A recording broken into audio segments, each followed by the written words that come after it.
auditeurs et auditrices, bonjour. Voici votre méditation quotidienne. 17 juin. Une force sortait de lui, partie 1. Et toute la foule cherchait à le toucher, parce qu'une force sortait de lui et les guérissait tous. Luc chapitre 6, verset 19.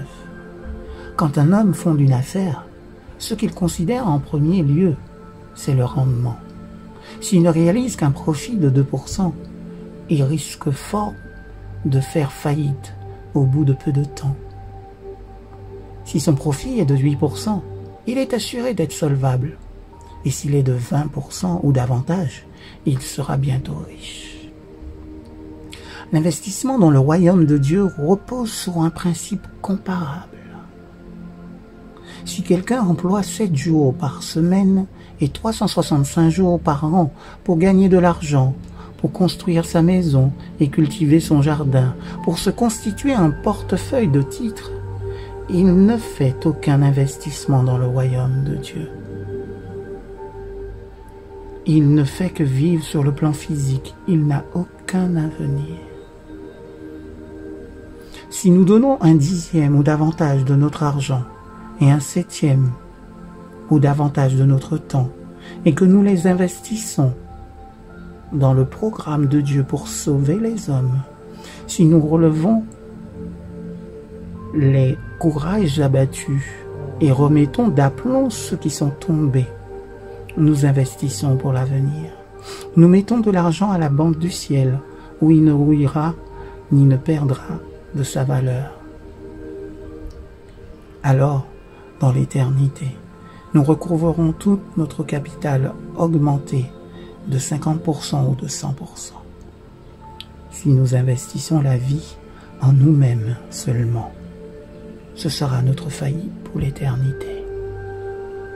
Beaucoup de gens qui sont diligents, qui remportent des succès dans les affaires de ce monde, ont cessé de se préoccuper des autres et leurs actions pour Dieu et pour le bien-être d'autrui ne s'exercent plus. Ne suivons pas leur exemple. Diffusons notre influence chrétienne aussi généreusement que le soleil diffuse sa chaleur et sa lumière sur la terre. Produisons une atmosphère aimante et répandons-la partout, comme les fleurs répandent leur parfum. Au jardin, une semaine suffit pour que la semence du gazon sorte de terre et forme un tapis de verdure.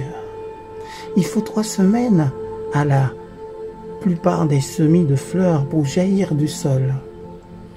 Le blé a besoin de l'été pour venir à maturité. Le péché demande 4 ou 5 étés avant d'atteindre son plein développement. Quant au chêne, il ne faut guère moins de 50 ans pour qu'il atteigne ses proportions majestueuses. Dans le domaine des relations personnelles, pour adoucir la vie de vos enfants et de vos amis, pour élever les autres, il faut toute une vie. L'investissement de nous-mêmes dans la transformation des gens n'est jamais menacé par un krach boursier ou un crash bancaire. Ici, le dividende annuel n'est jamais suspendu, mais le profit est éternel. Amen.